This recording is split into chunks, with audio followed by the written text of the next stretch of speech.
All right, welcome to today's episode.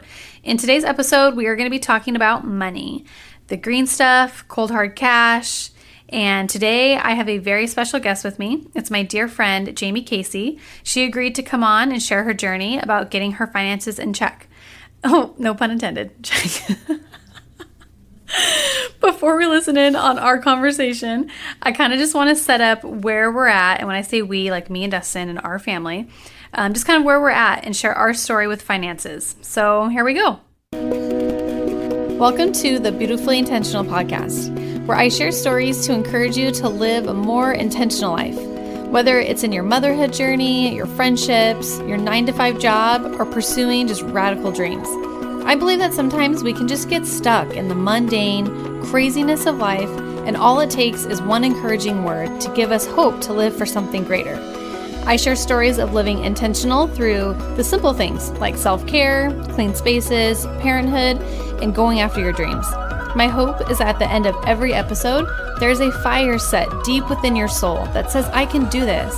And that maybe today is your day to find the beauty in the things that go unnoticed and start living a more intentional life. This is Cassandra Lau, and welcome to Beautifully Intentional.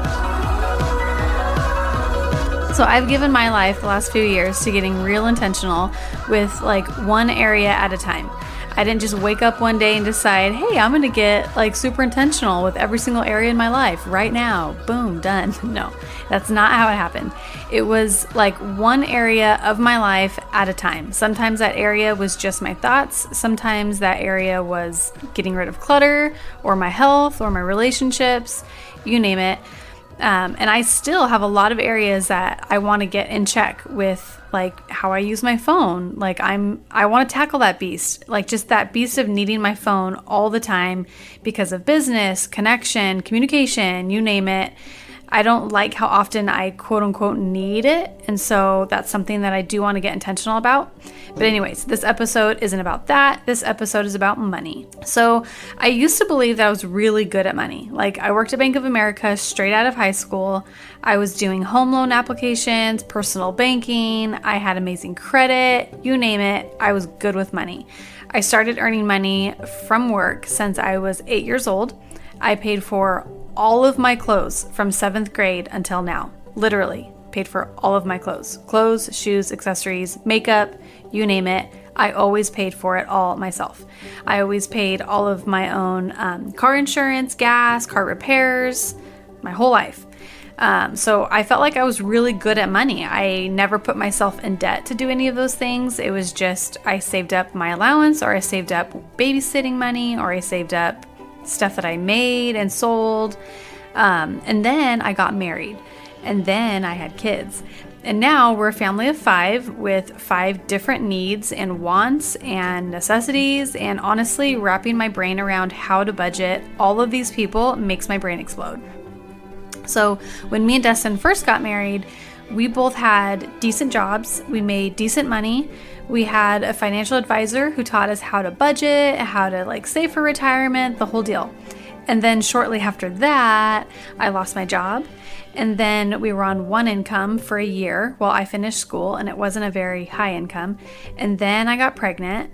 And then Dustin quit his job while I was pregnant to pursue music. That was the one job we had, which when he pursued music, that was not a steady paycheck, but it was just getting paid per gig, and not just like a flat rate per gig, but like a split of whatever came in that night.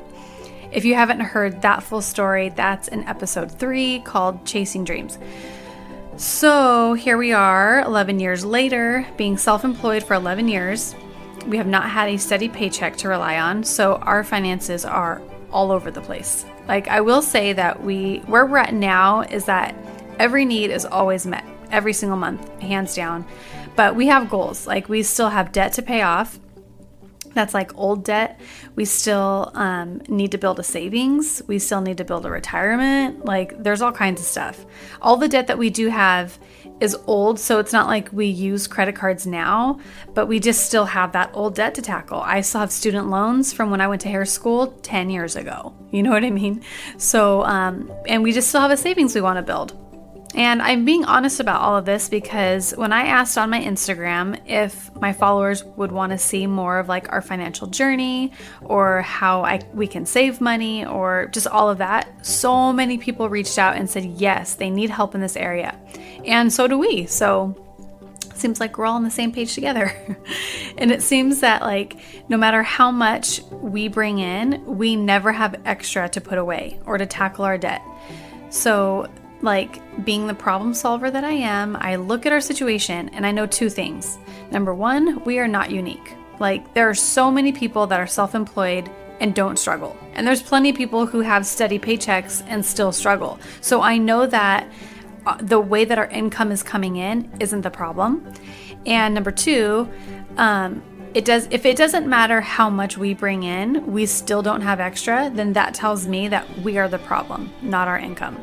So it's freaking time. I'm tired of feeling like we can't get ahead. Even though we are extremely blessed to have great jobs, we have great income, it's just time. It's time to get intentional about it. And so here we are.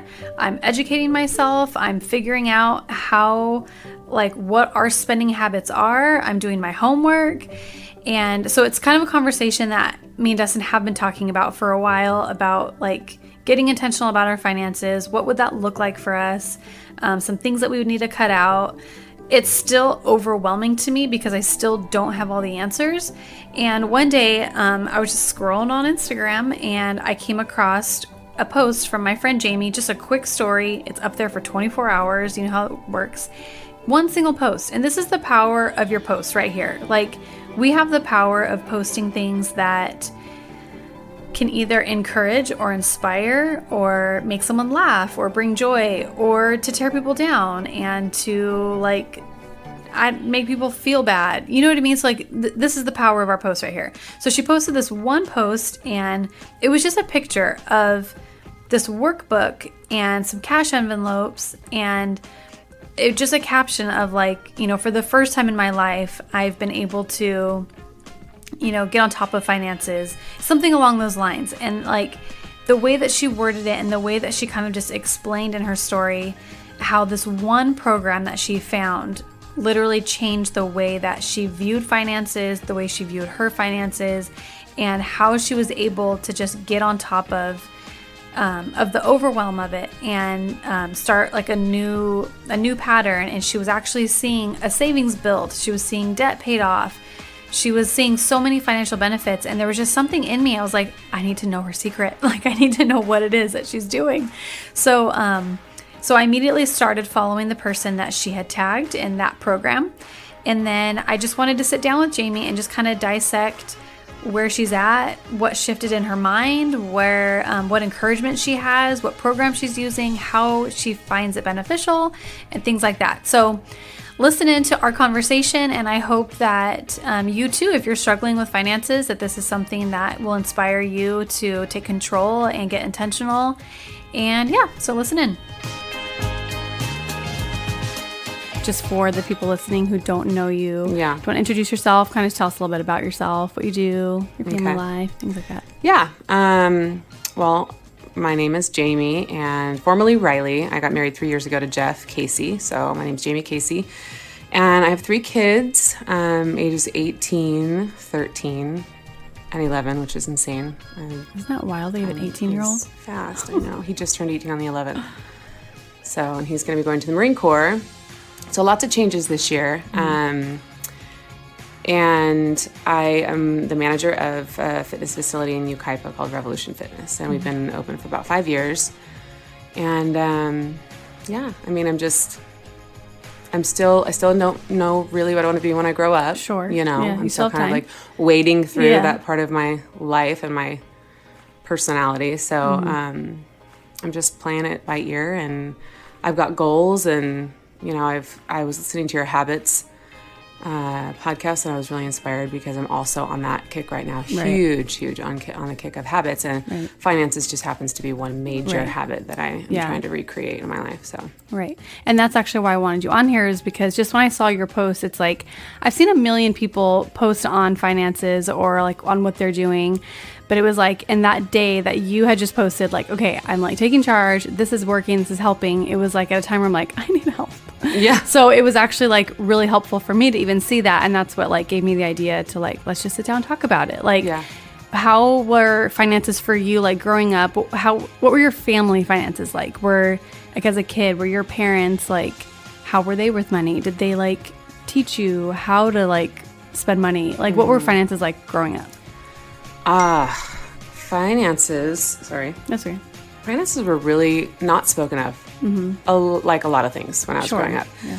I never really knew when we were struggling or if we were struggling until I was in high school. My parents were divorced. And then I was like, wow, we're really poor. Right. We have no food and my Pizza Hut paycheck's going to help buy groceries this week, you know? So it was a massive struggle all the time from probably about the age of 14 until I left the house. And so that's kind of what I remember is struggle. Right. And whenever we got a hold of money, we would spend it. Right. Because it was a rare commodity, you know? Yeah. And so that was sort of my habit growing up is just to spend it as it came. Right. And I never really created good habits based on any kind of modeling from my parents because my mom, as a single mom, brand new single mom after being married for 27 years, also didn't have good financial habits on her own. So she didn't really know what to model or how to model that for us.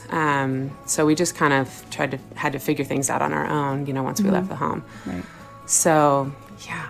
Yeah, I feel like it was similar for us too because same thing, single mom. And so I didn't know that we were growing up on welfare. I just knew that like, I think it probably by like junior high where it's like, oh, okay, like, no, she uses like food stamps to buy groceries and that's how it was our whole life. And then I think she had hit a rough spot and not being able to work as much. So then she like went after my little sister's dad for child support to like help supplement. My little sister was 10. We didn't know she had a different dad. Oh, wow. Surprise. Yeah, surprise. And I need money now. Now that she's 10. So there was that. But same thing. It was like all of a sudden we would have like a lot of money, it seemed like, at certain times. And we never understood how. We're like, okay, now we can just like spend whatever we want at the grocery store and we can like buy whatever we want. And Christmas was always like extravagant. But yet I knew that like we were on welfare. So it was like, how the heck are we doing this? Right. And then it wasn't until probably high school I realized she was taking out like lines of credit against the house and then would just live on that for years, you know?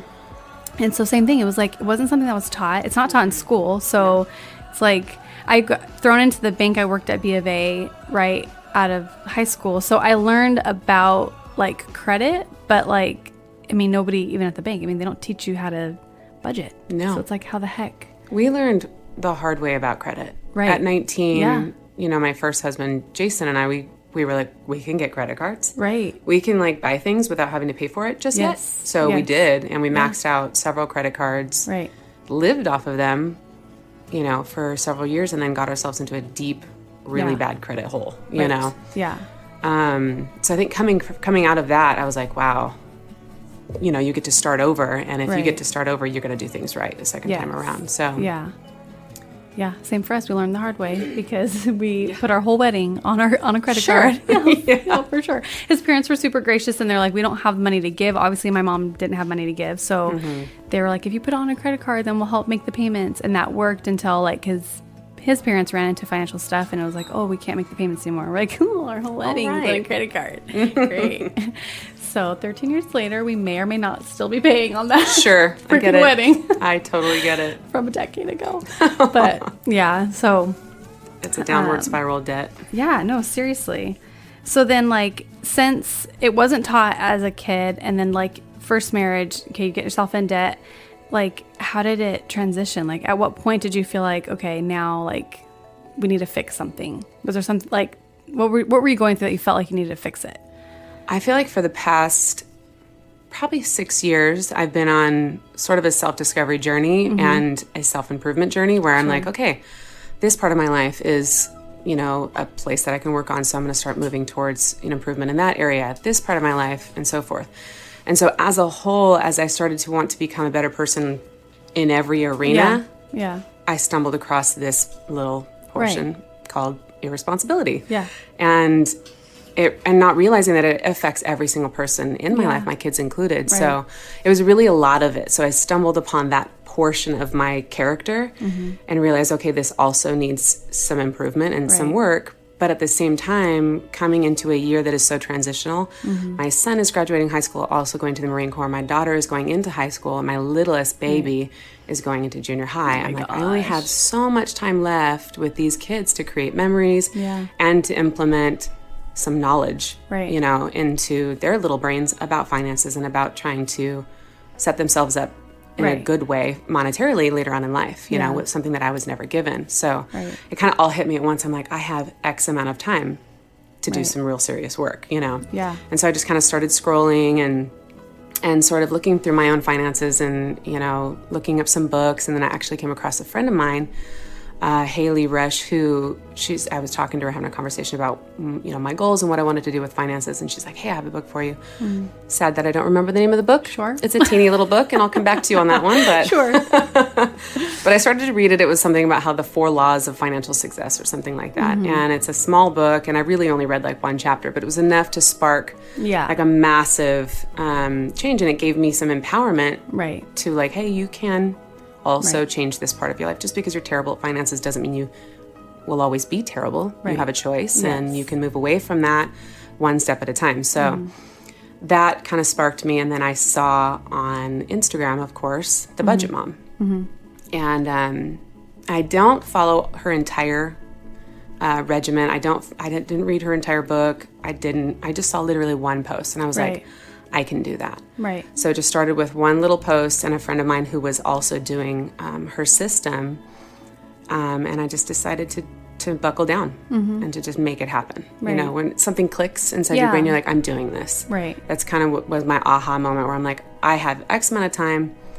I'm running out of time. Right. Time is not a commodity. So it's time to lay hold of what I can and make it happen. Right. So. And what, like, such a gift for your kids. Like, even if it wasn't, 10 years ago, like, they're at such a ripe age where it actually will be something that they could absorb now. Yeah. And I feel the same way. It's like, where would we be? Because neither of our parents really taught us anything about finances. I think that Dustin, he got a student loan, didn't even know what a loan was. And it wasn't until we got married where I'm like, did you know that, like, you have a student loan out to, like, they're out to get you? And he's like, what? What's a student loan? You know what I mean? Like, literally his dad took him, signed up for college, just sign here, you're good to go. And then he just dropped out of college, never, like, considering the fact that he actually had loans to pay back. Yeah, to pay back. And so on neither side were we ever taught about finances. So it's like, we feel like, okay, same thing. It's like we have the choice of continuing the pattern and passing that on to our kids, and they'll continue the pattern, or doing something about it. And absolutely. Yeah. So then, like, so what was it about the Budget Mom that, like, clicked for you? What was that different than anything else you had heard? Because I feel like now it's like we're so saturated with so many methods. And, like, that's where I get lost, where I'm like, for us, getting paid every day, like, we have income that comes in every day, and it's random every single day. And so that's where I'm, like, at a loss. So what was it about the Budget Mom that you felt like clicked for you that, okay, this is something you can do? Okay. Well, what's her system? There's a couple different systems she has, but it's super basic. But before I go into that, I wanted to say there's an app literally for everything. Yes. Every issue. Oh, yeah. If you have an issue, there's 5 apps for it in this life. And I've tried a lot of those in finances. I've tried the budget app. I've tried, gosh, I don't even know. I'm currently using one of them that's working for me, but I only use like a portion of it. Yeah. Excuse me. That's okay. She broke it down to be like so incredibly simple because I am not a math person. I never have been. I'm okay with never being a math person. It's just not a part of my makeup. But she put pen to paper, and for me, there's something about pen to paper that like works for my brain. You know, writing things down. So she created when I brought it with me, it's the budget, the work by paycheck workbook, where you literally budget per paycheck or per period that you get paid. So that could be daily, or that could be weekly or biweekly or whatever, once a month. And for us, it's bi-monthly. So we get paid twice a month, essentially, or every 2 weeks. And it works for us because the way that my brain works is when I write something down, it's going to stay. I'm going to have so much better retention. I'm going to be able to create a better habit out of it, rather than opening up an app and scrolling and, like, I don't know. It's just, it's something, that manual work that takes place, that connects in my brain. And then the envelope system, which is super archaic, but it works. Right. And I always poo-pooed it. I always looked on it like, oh, you know, my friend Emily does it and she's super type A and I'm not type A, so that'll never apply to me. Right. But it just kind of goes to show that don't knock it till you tried it. Because when I started mapping things out, I'm like, this is not as complicated as I thought it was. And it's very, very simple. Nothing is easy. No habit changing is easy. No, of course not. But 99% of them are simple. Yeah. You know? Yeah. So it's just a matter of actually getting down to the nitty gritty and making it happen yourself and just mapping it out, you know, setting aside that time and mapping it out and, you know, giving it a shot. So the simplicity of her system and that you write down what your bills are, you write down what's left over, you take what's left over, create an envelope system out of that, and then what's left from that, you put into savings. So it's like a trickle effect, you know, like a trickle down. Right. Start with your bills, obviously the most important, what's left over from that, groceries, kids, you know, home, or whatever, beauty products, like she's got a beauty envelope, which I think is great. Right. And then whatever you don't spend out of the envelopes, you put into savings. Right. You know, so it's super simple. Right. So she doesn't have an app. She does it through like workbook, pen to paper. Pen to paper, workbook, envelopes. She even does like worksheets where you can like fill in, you know, like she does like debt worksheets where you have college debt or, you know, credit card debt or whatever. And you can like fill it in and you visually see the debt going away based on your little worksheet. Yeah. So it's very visual and I don't know, it works really well for me. I love it. I would highly recommend giving it a shot. Yeah, for sure. I've heard a lot of people actually say that there's like something scientific, like proof or whatever, that like pen to paper versus even like digital, like what it does to the brain and actually like creating memory. Yeah. And this like very similar to even like audiobooks versus real books. So like there's something that happens to your brain when you touch the pages and turn them and like the sound of pages turning, the smell of pages versus like just consuming Audible. Like this has nothing to do with finances, but I listened to a like psychology podcast and they were saying that there's like studies of students' test scores that like drastically change based off of if they read the book or they did audio. I just think that's so interesting that it's like, although like technology is designed to like help make our life more simplified or like be more convenient and to really help, it's actually not helping. Yeah, it sort of devolves us a little bit, you know. I agree with that. I mean, it's like who knew putting cash in an envelope was actually going to be what like well, and two, you know, and talk about like when you're able to touch something versus when you're swiping a credit card. Like you go up and you have no connection to that money that you earned. You're using a plastic card and you're swiping it and you don't touch it, you don't let go of it. Right. It's something about the act of like handing over that cash, giving it away and watching it leave your body. Right. You know, it's powerful. The act of like paying for something and letting go of that cash.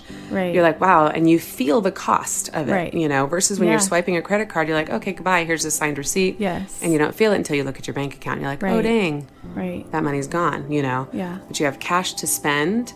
And it's like hard paper. And, you know, like you said, it's a physical act. Yeah. And it's so connected to your brain. And it's so much harder to let go of. Right. And I've spent so much less using cash because I think about it. Yeah. I'm like, do I really want to let go of this cash right now?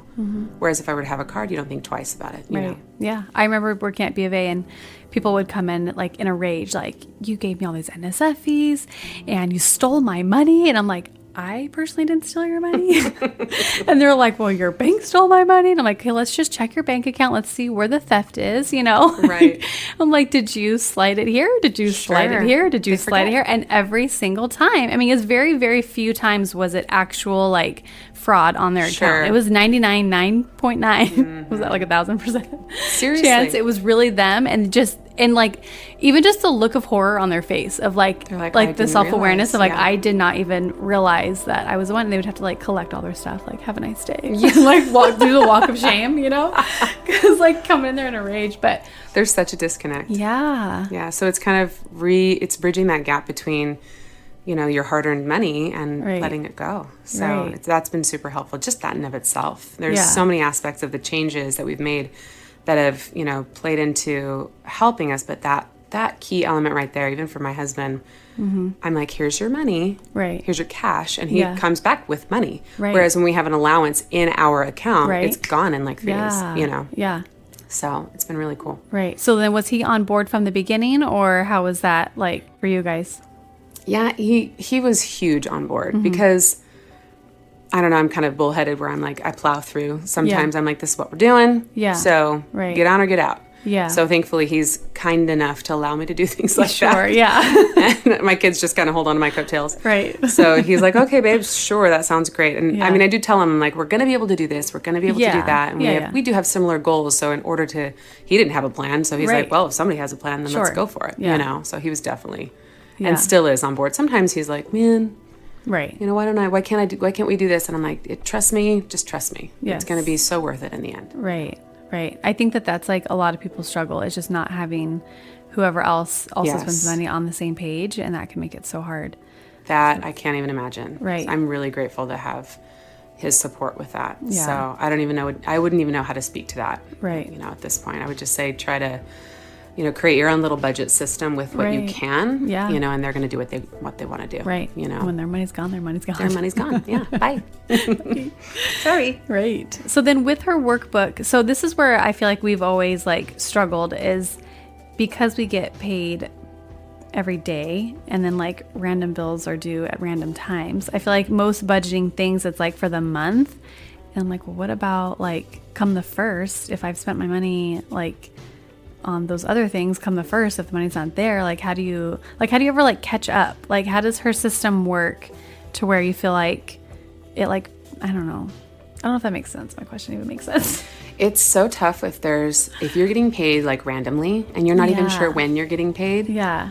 That would be really a challenge to get ahead. Yeah. You know, to get like on top of it and have money, you know, in your account. Right. During the rainy times, during the sad days, you know, where it's like, okay, well, we haven't been paid in like 3 weeks or whatever, you know, at least we have this storage. And that would be my goal. My goal would be to like create a savings to where that is your cushion and your safe spot where, you know, on the off chance that, you know, this check didn't come in when you expected to, or that check didn't come in when you expected to, at least you have this to fall back on. Right. And it might take 6 months to a year to get that cushion, you know? So do you recommend then like starting that savings first before ever tackling debt, before like, because especially with the envelope system, I feel like if I have like 9 different envelopes for a car and beauty and all this stuff, if I'm putting money in there, then like, okay, at what point do I tackle debt? At what point do I do savings? Like, does this program have like an order in which like things should be done in a certain time? You know what I mean? I think that it's individual for everybody, and just like habits, you do have to tackle one small thing at a time. Yeah. And I know that I don't really know much about Dave Ramsey, but I know that Dave Ramsey talks about taking your smallest debt and going after that first. Yeah. And I would definitely recommend doing that as long as you're able to pay all your bills on time. Yeah. You know, still have a lifestyle, still create a beauty envelope, still, you know, create a little dining out envelope. You want to maintain your life. You don't want to like set everything aside and like not live for 6 months to 2 years or whatever. But within reason, you know, give yourself, you know, a reasonable budget for each of those things, and then try to zero in on your smallest debt and zero in on that and focus on that, and try not to be overwhelmed by whatever else is surrounding that, you know, and focus on that little debt while simultaneously putting even the smallest amount into savings, the smallest amount, dollars, cents, you know, as long as you're moving forward. And it could be a snail's pace, but at least it's a pace, you know. And that's the thing about finances. Like, some people are so in over their heads, and some people are just like, oh, I have a credit card to pay off. Yeah. But regardless of where you're at in your financial journey, you have to start somewhere, you know, and you have to start putting something into savings. Like I said, even if it's just 10 cents, 15 cents. Oh, sure. Yeah. As long as you know it's something, you're going to create that habit, like you talked about in your habits podcast, and you're going to continue to plow forward, you know. And then one day you'll be at your goal, or you'll be able to give a little bit bigger of a chunk, you know, one pay period. Yeah. So because when you have those envelopes in place, you'll be spending wiser, and you'll be having a little bit more control. So maybe you'll stumble across a check where you're like, wow, I already have all that's paid for. I have a little bit more money. I'm going to put that towards my savings, you know? Yeah. It's tackling your habits, and it's, you know, creating that forward motion, even if it's small. Yeah. No, I can totally see that, because I feel like in anything with habits, whether it's like health or whatever, it's like, even just for me, like the washing my face one, you know what I mean? Where it's like, your skin will. By that. I'm like, I need to do that. It's time. I need to be an adult. Like your skin over time will become better if you just wash it every night. It's not I'll just save like money on beauty products in the long run. All right. So it's like just washing your face once at night isn't going to clear your acne. But like if the consistency of it, even though it feels like you're going nowhere or like weight loss or whatever it is, it's that consistency. So I could totally see how that like it is. It's the sum of the small steps. Right. Yeah. It is the sum of the small steps. And then one day you'll look back and go, I've done it. Yeah. I'm here. Right. Yeah. Or at least I'm closer. You know? Like after starting this program, what do you feel like was the most important thing that changed for you? Do you feel like by doing this, you've been able to like tackle your debt, or by doing this, you were able to build a savings? Like for you making this change, what do you feel like has been the most like rewarding part of it? I'm still so green in the whole thing, and I still feel like I have so much to learn and so much to accomplish. Like I still have savings goals. I still have debt to tackle, credit card debt to tackle. I think for me so far, it's the mindset that I've gained. I'm like, knowing that I can do this and that I'm not going to stop is so absolutely enormous for me, because it's an area of my life where I literally just kind of resolved to knowing that I'll never be good at. I sat in that place for 40 years, forever. And I was stuck there. So knowing that I'm like actually in control and I can do this is a pretty incredible feeling. That coupled with the evidence, which was the fact that I could take my family overseas on vacation. And I saved since April this year. So it was like a short amount of time that I actually made massive changes. And I wouldn't recommend making massive changes immediately. It's just kind of where I was at in my headspace. For sure. But the fact that I was able to do that was before my son left for, the Marine Corps, and just kind of like gathering my family together one last time as a whole before he leaves the house was a massive reward. And you saved up for that trip, like cash kind of thing? Mm-hmm. Oh my God. I took $3,500 cash with us overseas. Just since April. It was crazy. And I still am like, wow, I can't believe I did that. Yeah. But it tells me like, if I can do that, I can do anything. Right. And it's like, finances. had your income drastically changed since April versus the last 5 years where you could have been going on these trips overseas like every year. I know it's hard for me not to look back and go, wow, how much money have I wasted over the past 5 years? Lord. Totally, right? But moving forward, looking forward, I at least incredible. Can look, I can go, okay, I've got the ability and then the potential to do so many things for my kids at this point, not only to teach them, but to provide for them in a way that I wish I had been doing all along, Sure, yeah. Well, that's incredible. Well, do you have any ounce of advice for anyone who might feel overwhelmed and just doesn't know where to start? Like, what would you tell that person? That person being me. No. I would say like a two-part. So like on an emotional level and on a practical level. On an emotional level, you have to get to the point to where you are like I look back on the last 5 years and I'm like, oh my gosh, I could dwell on that. Sure. I could really be sad about it. Right. And I could be upset with myself about it. Because I did a lot of money wasting and a lot of blaming and a lot of woe is me, But when you get to the point where you're like, okay, I acknowledge that I have made mistakes and I've dropped the ball and I own it. Right. I made those mistakes. I have the ability to change it and turn it around. I forgive myself for that. Right. And now let's move forward. That's if you can get yourself into that headspace and go, okay, I'm going to dust myself off and I'm going to pick myself up and put one foot in front of the other. Then on a practical note, I would say that if you want to have an idea of where your money is going, you actually have to look back and find out where it went. Right. So the very first step that I took in all of this, because it's hard to sit down and go, okay, envelopes, budget, what comes first, chicken before the egg, whatever. The best thing that you can do is to find out where your money's going. So look back and track an entire month. Not just look back, but track your spending for the next month. Yeah. So if you can sit down on pretty much a daily basis and carve out some time and start creating the habit of caring about your finances. You know what I mean? Yeah. So step one, care about your finances, figure out where they went and what you're spending money on. Then you'll be able to sort of create a frame, some framework of what your habits are, what your spending habits are. Yeah. You can create your envelopes based off of that. You can create, you know what I mean, the things that you want to spend, and then you realize where your money has gone. For us, and it's kind of embarrassing to admit, but I'll say it, is we were spending $1,300 a month on dining out. Sure. On eating out. No, I feel that. Yeah. And I'm like, what? Yeah. And I didn't believe it. And I did the math again and did the math again. Yeah. I'm like, no, that's for real. Right. I was wasting $1,300 a month plus groceries. Yeah. You know, so that was a massive chunk of our income that was just kind of like Starbucks here, you know, coffee there, lunch there, you know, dinner out, whatever. And we never tallied it up. We never really took a good look at it. Yeah. So the practical aspect of step one, I would say 100% is to figure out where your money has gone and what your current habits are. Yeah. Because you don't know what habits to change unless you know what they are. Yeah. You know? So if you have a massive dining out spending habit, then that needs to be reined in a little bit. If you have a massive shopping habit, that needs to be reined in a little bit.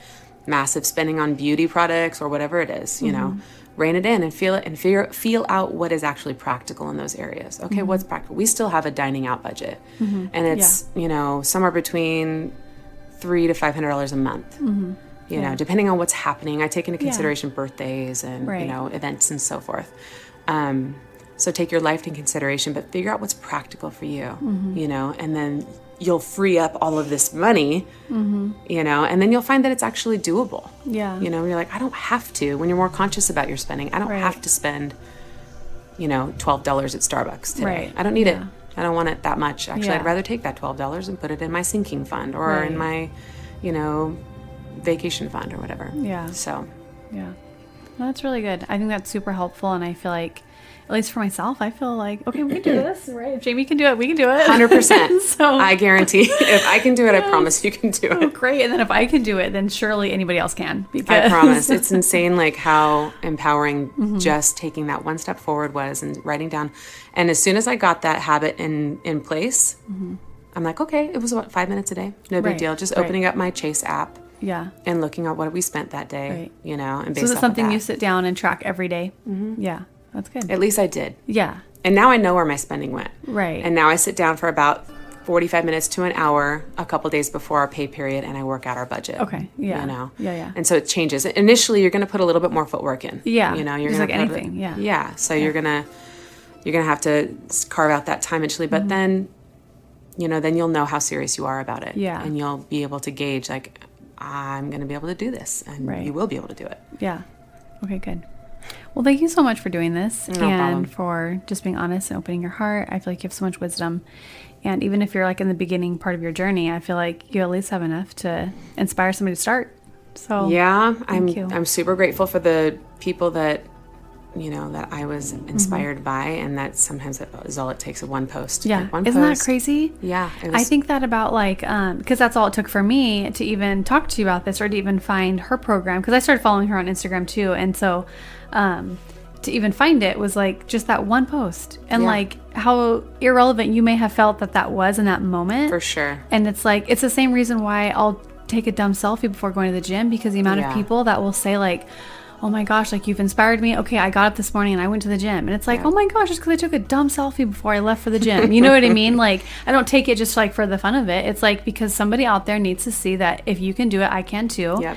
And so, and like, people can use social media and they can talk trash about social media being trash or whatever. And it's like, it is what it is. It is whatever you decide it is. Exactly. And so I just thank you for even having that one little post. And we thank the Budget Mom for deciding to open up her life grateful. Or, you know what I mean? Honestly, I'm so grateful for her sharing her knowledge and her wisdom with the rest of us, because I was lost and like literally without step one prior to, you know, seeing her stuff. So, and I have a long, long, long way to go and I have tons of goals, but at least I now know that I can do it. I can, and I'm going to. Right.